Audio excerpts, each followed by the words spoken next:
I encourage you, if you are sitting on an idea, whether it's on your laptop, whether it's in your garage, whether it's in your basement, whether it's in the back of your car, give it a shot, right? And the best advice I ever received, find out if your product can sell. Don't let anybody talk you out of it.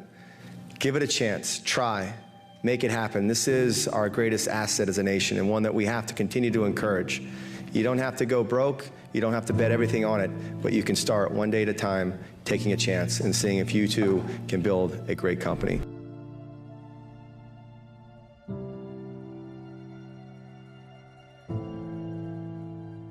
If you're an entrepreneur, think about what would you be so passionate about doing that you'd be happy doing it for 10 years, even if you never made a dime from it. And if you have employees, think about what's the larger vision and greater purpose in their work beyond just money or profits or being #1 in a market.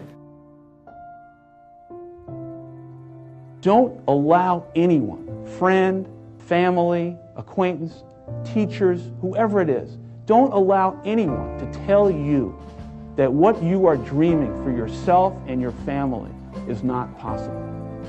It is possible. Don't be one of those people 20 years from now are going to be walking around in a 9-to-5 job, miserable and angry and bitter.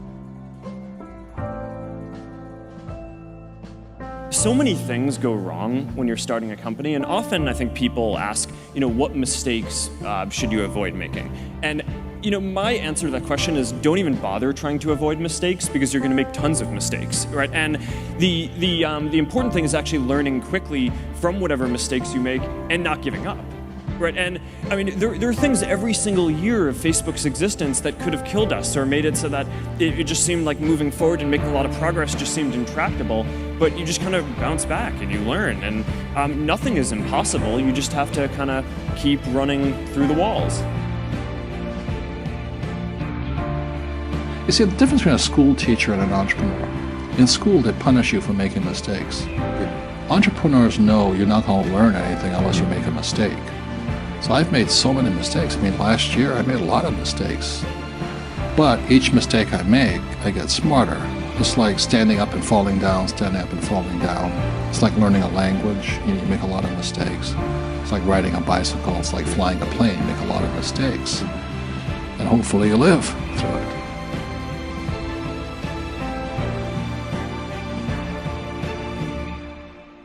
I think people that look for great ideas to make money, aren't nearly as successful as those who say, okay, what do I really love to do? What am I excited about? What do I know something about?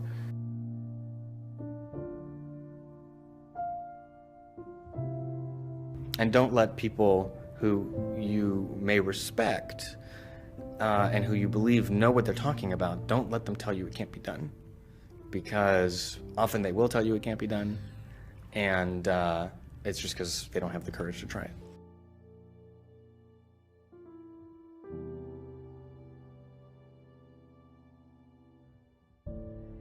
I think too is you got to make sure that whatever you're doing is a great product or service. The standard is lower for your product or service, but if you're entering anything where there's an existing marketplace against large entrenched competitors, then your product or service needs to be much better than theirs. It can't be a little bit better, because then you put yourself in the shoes of the consumer and they say, why would you buy it as a consumer? You're always going to buy the trusted brand unless there's a big difference. So a lot of times, entrepreneur will come up with something which is only slightly better. And it can't just be slightly better. It's got to be a lot better.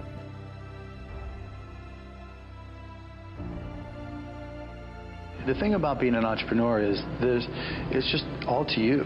A lot of people like to make excuses. I don't have connections, I don't have money, I don't have this, but if you find something that you like to do or love to do, be great at it and see if you can turn it into a business. In worst case, you're going to have fun doing what it is you love to do. In best case, you can turn it into a business. I'm just not big on excuses. I just think if everybody has that opportunity to go for it, they just got to do it. I'm going to put the vast majority of my energy, attention, and dollars into building a great product or service, and put a smaller amount into shouting about it, marketing it. Because I know if I build a great product or service, My customers will tell each other. You have to mix in some patience with that. I've said for years that you have to celebrate your victories and really celebrate your mistakes. And what I mean by that is that you have to learn from the mistakes that you make, and you've got to create an environment where people are not afraid to take a risk and not afraid to do things that are beyond what the expectations are. At the same time, you've got to set up a framework for how those things are managed and judged and evaluated. Anytime an obstacle presented itself, I used it to my advantage and made it work. And I never heard the word no. If I heard the word no, it meant maybe. Then I made maybe yes. Well, you just got to put one foot in front of the other. And, sometimes I think, even for myself, it's easy to become distracted a little bit and start trying to look at what the final picture is going to look like. And, when you do that, you can easily become frustrated with where you are at the moment. So, my advice is just to focus on each day. And, you have a plan in place of how you want to improve and how you want to get better. And you stick to that plan and trust the fact that, every day that you stick to the plan, it'll get you to your end result.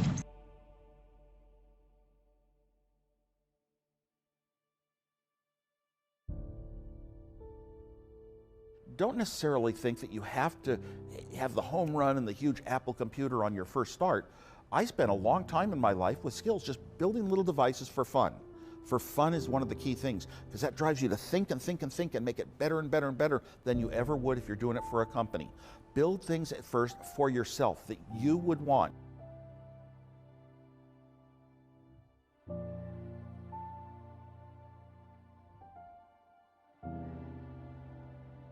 I know that the time is now. The right time is always now. So I had to do it. That's how I feel about risk in general. And that's what the struggle has always been for me, is like identifying risk, identifying fear, and then just smashing through it. Because a fear is looking back and wishing that I had done these things. The most dangerous thing you can do in your career, the most dangerous thing you can do in life is play it safe.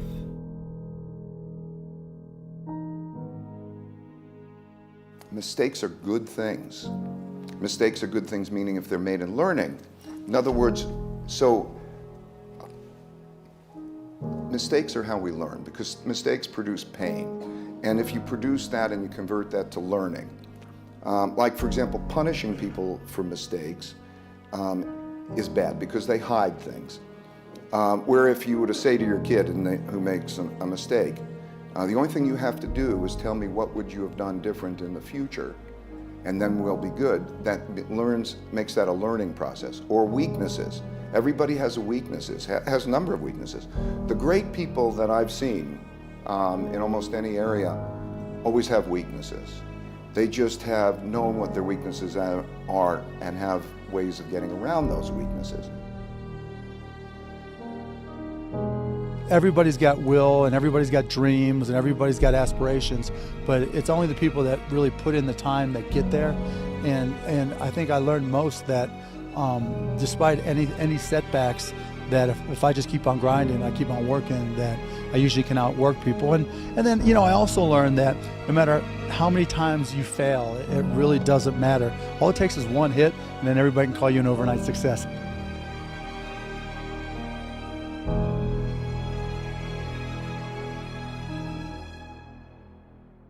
Focus, we talked about today was just, in my office, I run my company much like a team. In sales and marketing is like offense, and manufacturing distribution is like defense, and finance and IT are like the special teams. But what you find out is that all those pieces, the companies that win are the ones that communicate the best. And it's not one team's on the field at a time, we're all on the field at the same time. And so I think the ability, number one, to communicate, and number two, to focus. Too often, I get pulled all the time of, what you guys should make is you should make one of these or make one of those, and why don't you do anything for pets, and how could you go there? Great brands are like great stories, and every great story has a beginning, a middle, and an end. And our job is to make sure that every chapter of our stories makes sense to the one in front of it, and makes sense to the one after it.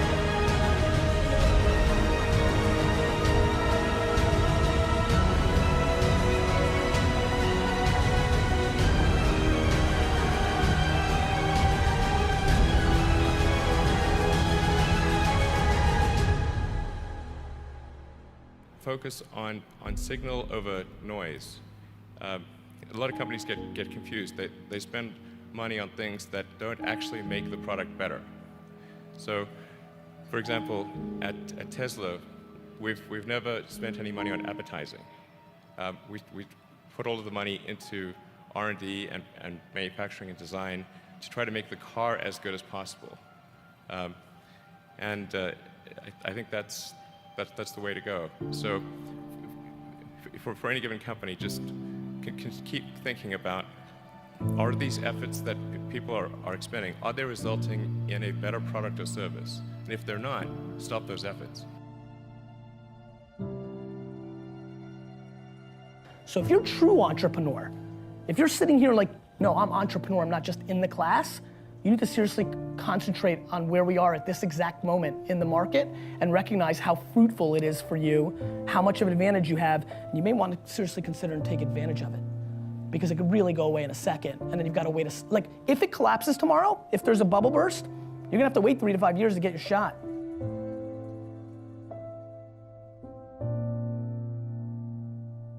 I have learned that courage is the most important attribute of a great leader. Courage to dream big, courage of conviction, courage to take bold decisions, courage to go against conventional wisdom, and courage to travel the road less traveled.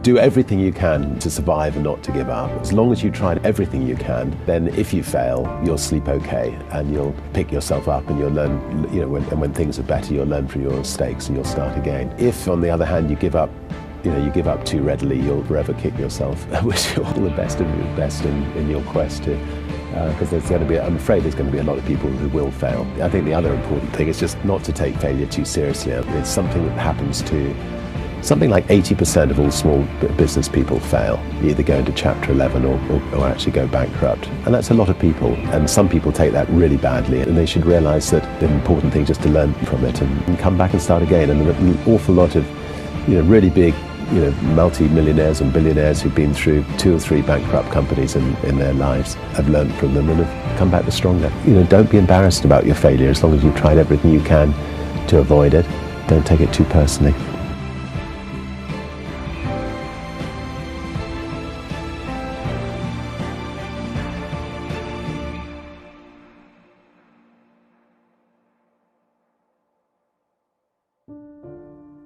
This is going to happen, and I know I have the skills and I have the knowledge and I have the instincts to dig myself out of this hole. You will dig yourself out of the hole. You have to control the situation. Don't let the situation control you.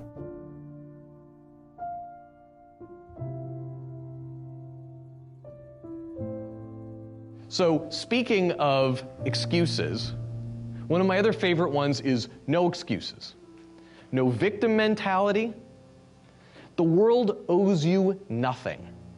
The world might come help you, but I wouldn't count on it. And if you start from the feeling that you need the world to participate in order for you to be successful at taking on this new thing that you're considering doing, you're right to be scared. It might. I wouldn't count on it though. But if you start from the perspective that the world owes you nothing, which it doesn't, and that it is not likely to bring you any particular help, you have nothing to lose.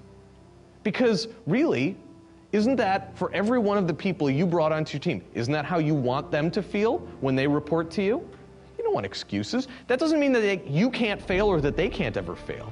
But right when you're starting, you have nothing to lose, right? When you're a huge company, you can spend 99% of your time worrying how not to mess up the $1 billion a year money hose you've created. But you don't have a $1 billion a year money hose right now, you have nothing. So you can't lose. Spend 99% of your time imagining what would happen if things went well and planning for that. Because there's no downside, it's like a free option on an adventure.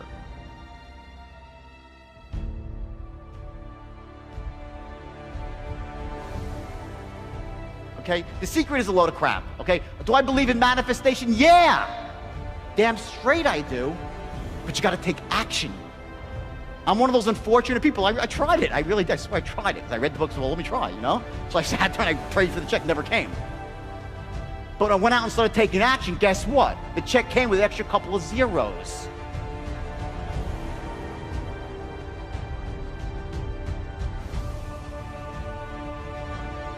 You got to have a vision for what it is you really, truly want. Not what you think you want or what you should have. I mean, what are most people's New Year's resolutions? I'm going to stop eating sugar. I'm going to stop smoking. I'm going to lose 10 pounds. The problem with that is it's not very inspiring for most people. It's not telling you what you're going to get. It's only what you're not going to do. And it's kind of hard to have you move forward with that. A vision is about what you're here to create. A vision that really works is one that excites you.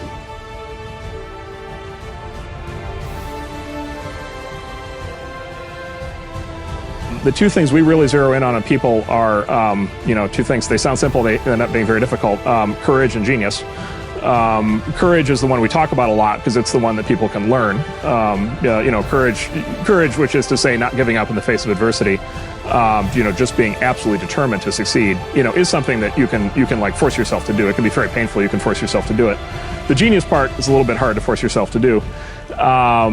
Courage without genius might not get you where you need to go, but genius without courage almost certainly won't.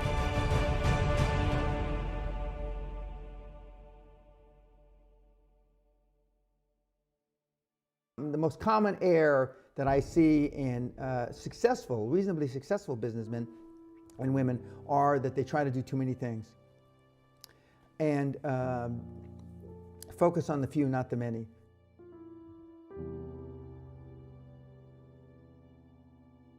The great companies had a vision that had a higher purpose beyond just money or profits or being number one in a market. And kind of the irony there is that by not making profits the number one priority of the company or the higher purpose of the company, it actually enabled these companies to generate more profits in the long term. So sometimes when I speak at entrepreneur conferences, I get asked, what's a good market to go into where I can make a lot of money? And my response to them is, instead of thinking about where you can make a lot of money, think about what are you so passionate about doing that you'd be happy doing it for 10 years, and even if you never made a dime, and that's what you should be doing. And kind of the ironic thing is the money will actually follow. So, we've all heard of Craigslist. He didn't set out to make money. He was passionate about the community, and now it's one of the top trafficked websites on the internet. So I like to say, chase the vision, not the money.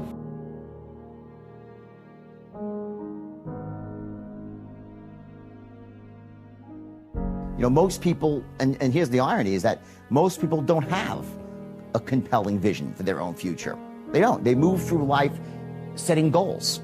And goals have no power. We're at this point, goals had power in 1959 when Earl Nightingale came with this idea of goal setting, and everyone's like, wow, I'm a goal-oriented person. And that was great. It worked for like 20 years. Everyone set goals and they got results. But then all of a sudden, you set goals, and sometimes you hit them, sometimes you don't. Most times you don't. Okay, and that's okay. But goals almost became a synonym for like, oh, I'm going to set a goal, and who gives a shit what really happens afterwards? And it almost is synonymous with failure now, goal setting. There's something above, and I believe in setting goals, but there's got to be something above your goals, and that's your vision for the future. And it's not just about, it doesn't have like an ending point, it's about the world being a certain way.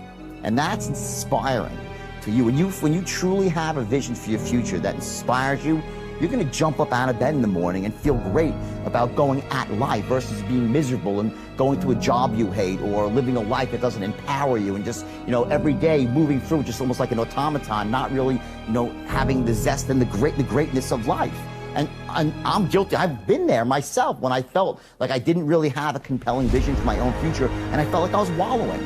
But at least I'm conscious of that. Once you become conscious of that, you can consciously create a vision for your future. It doesn't happen in 1 minute or an hour. You write it down, you work on it until, and when you finally hit on it, how you know you got it? When you read it back to yourself, your vision statement, and it moves you and you feel inspired. Okay, and so few people have that, and what happens is every human being is thirsty for a vision. Everyone is. And so few people have it, so what do? They gravitate towards someone who has a vision for the future. They want to be a part of a vision. Part of being a great entrepreneur is having that vision, being able to create the vision, and then sell that vision to other people, to get them to want to be inspired, to buy into it, to put in their time, their hard work, their elbow grease, to help you achieve your vision. If you're a small entrepreneur, then you spread the wealth around, and it's a win-win for everybody.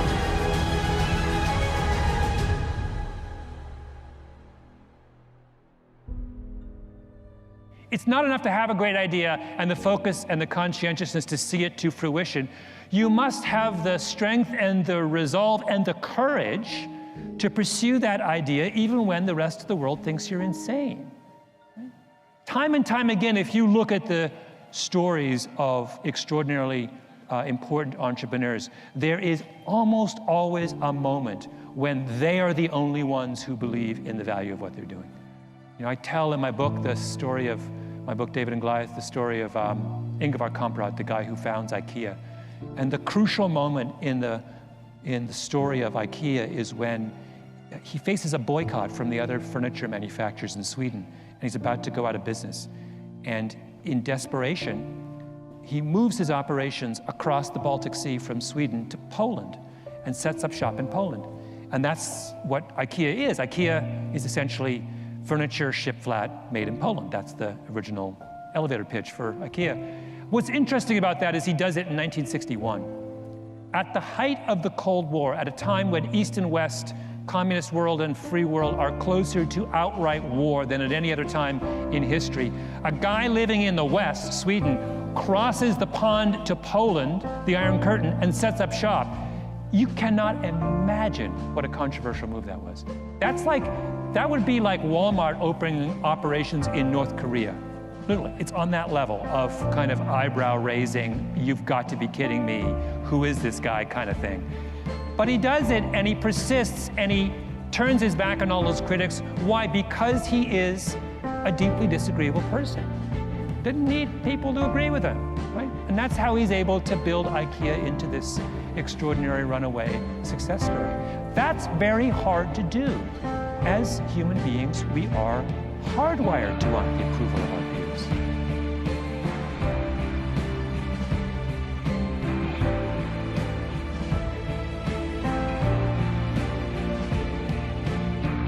You cannot lose by taking action. You can only lose by not taking action. I think the great majority of people, surrounded by the greatest opportunities in the best country in the history of man on earth, who don't succeed are people who are on the island. You've always got a reason for not taking action. And if you delay taking action repeatedly over and over again, you develop the habit of never taking action. You develop the habit of procrastinating and holding back and so on.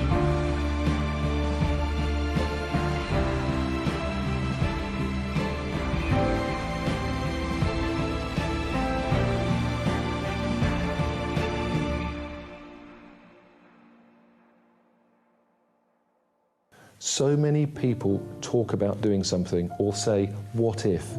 They don't actually get up and do it. Taking action is really, really important. In 1998, when I was working for another company, I was umming and ahhing of whether to set up my own business. I didn't have a lot of money, but I decided to take action and I decided to do it. But I did it in a very planned way. I knew exactly what I was going to do. I knew exactly what I wanted to achieve. But the most important thing, I took action. Within 2 or 3 years, I was a millionaire again. Probably the best thing that I ever did. So taking action is absolutely vital.